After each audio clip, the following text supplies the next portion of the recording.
Hey YouTube, Rico Knows here. Going to talk to you guys about the NFL draft. If you didn't know, I'm doing an NFL draft review on every single team in the NFL, and I'm talking about every single draft pick. Now, if you want to see all the other teams, all you have to do is go on YouTube, search Rico Knows, click on playlist, the tab playlist, and you will see the 2025 NFL draft reviews and assessments, and you'll see me break down every single team, every single player. I've been doing this for about 3 years, so you can go back and watch the past years and see how accurate I am in my assessment and what I'm talking about. But in this particular video, we're going to talk about the Kansas City Chiefs. Now, I imagine most people watching these videos are fans of this specific team they're looking at, so they hate when I say something negative about their team.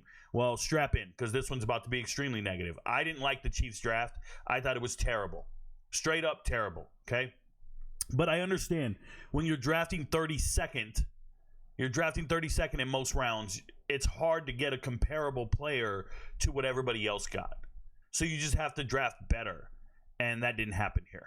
Okay, so in the first pick in the draft, they take Josh Simmons. Shout out to Josh Simmons. You see the Ohio State helmet, and you think this is an Ohio State starting left tackle, Rico, and they got him in the first round. The starting left tackle, the blind side, on the national champions. This is an amazing draft pick. No, it's not. Don't get there. Don't do that shit. First and foremost, Josh Simmons was injured all season. He's not a national championship player, okay? So let's get that out of the way right now. And then he did play well in 2023. Congratulations.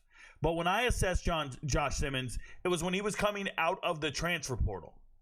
And he was coming out of San Diego State. He and a fellow teammate were coming into the transfer portal, and they were going places. So I go back and watch all the film on them. And his teammate, Crenshaw, Dixon, he goes to Florida. And he looked better on tape.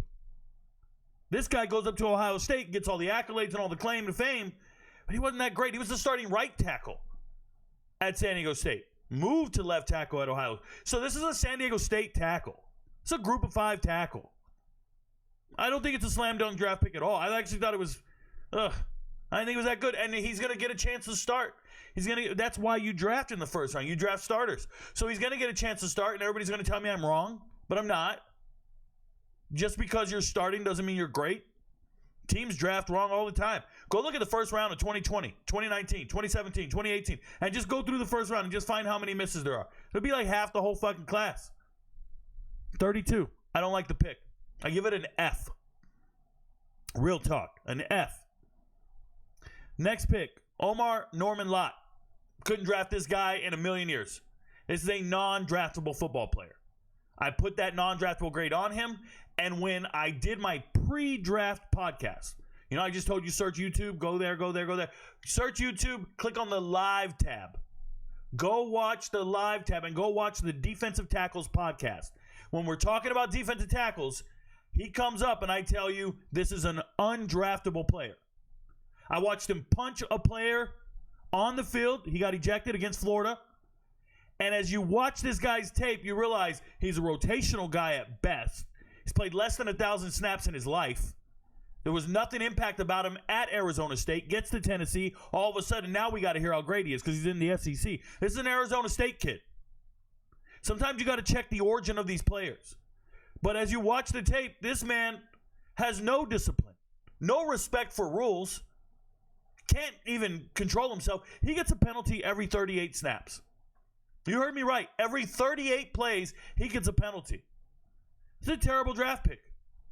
What's your goal? Keep him on the field less than 38 plays? Like, that guy's a terrible player. That's 2 bad draft picks to start the draft. Then you get Ashton Gillette. Love the tape.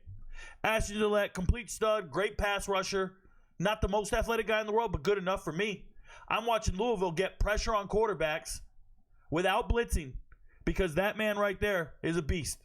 Very good player. And he makes tackles for loss. So he actually gets the job done. Not just sacks, but he'll get running backs. He can maintain gaps. He can do everything. I like everything about that kid. Ashton Gillette. Stud. Noah Williams. Had a breakout year. Played amazing. The tape looks phenomenal. And then they tell me he's struggling at practice. Get it. Get with the program. Figure it out. I like him a lot. I like Noah Williams a lot. So it's back-to-back, really good picks. Jalen Royals has his work cut out. Obviously, that wide receiver room is stacked. I think 4th string in the wide receiver room right now is Juju Smith-Schuster. Shout out to USC. It's going to be tough, but let me tell you guys something. Jalen Royals is him. You turn on the tape, it's him. I don't care who he's playing against. Oh, Rico is the Mountain West. No, his 10-yard time His 10-yard split was better than anybody at the combine. It was number one. Okay, so he's fast out the blocks. That acceleration can't be faked. It's real.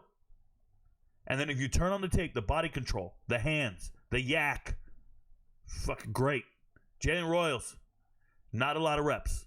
Not going to get a lot of PT. Not going to get a lot of shine. I like him. Go out there. Be a dog. You know who's not a dog? Jeffrey Bassa. Jeffrey Bassa gets drafted in the 5th round, and I think it's a waste of a draft pick. This is a young man coming out of high school. He was a safety and a wide receiver, and everybody raved about him. He was very highly recruited and rated by those recruiting websites who don't know the first thing about players. And Jeffrey Bassa gets there, and he transitions. So he moves from wide receiver safety to just defensive back and then eventually linebacker, his freshman year linebacker. And when he transitions to linebacker, I watch the tape. Looks like a wide receiver playing linebacker. Doesn't have that edge to him. Not trying to take people's lunch money. Doesn't look like a carnivore. Nothing special. He has a very athletic profile. They talk about it on the websites, all the numbers, everything. I have not seen it on tape. His best game in the world, if you're watching the film and you want to go back, his best game in the world was against Liberty, Conference USA. When the competition is inferior, he was feasting. He played a game against Conference USA and went absolute ham in a bowl game, and I'm sure it was the only game on that day. There was a couple other games on that day, but it was the only time. At that time, I bet there was a lot of eyeballs on that game. And you know these NFL teams, they will identify players a year in advance. Like, they don't give a shit how they play in their final year. They say, we want that guy a year in advance. You don't believe me? There's Josh Simmons in the 1st round. They don't care how they play in their final year. They made up their mind about these players a year before. So they watch the bowl game. That's why you can see mock draft. Too early mock draft. 2025, 2026.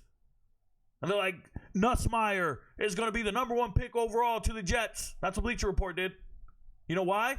They don't care how he plays his final year. He could throw 20 interceptions. He'll still get drafted. Ask Anthony Richardson. They make assessments based on athletic profile and don't care how they actually play. Because if you cared how Jeffrey Bassa played, you wouldn't have drafted him. And then the inverse actually happens. Somebody plays amazing, and they still don't care. An example there, your 7th-round draft pick in Brashard Smith. Brashard Smith set the SMU record for most all-purpose yards this year. He's a former wide receiver, buried on the depth chart at Miami, transfers to SMU, moves to running back due to injury concerns, and all he does is ball out of control, lead his team to the ACC title game. They lose, get to the playoffs. They lose. It's still an amazing season for SMU. And Brashard Smith is the reason why, and he falls to the 7th round. It's because NFL teams are lazy. They're not evaluating these players. These guys get fired all the time. And I'm talking about scouts, evaluators, GMs, decision makers, all the time. This class right here doesn't work for me. The first 2 picks just don't work for me at all. But the fact that this is what you're doing when your Super Bowl window is open is not the recipe for success. Your friends don't know. But Rico knows. Shout out to the Chiefs. Your draft sucked.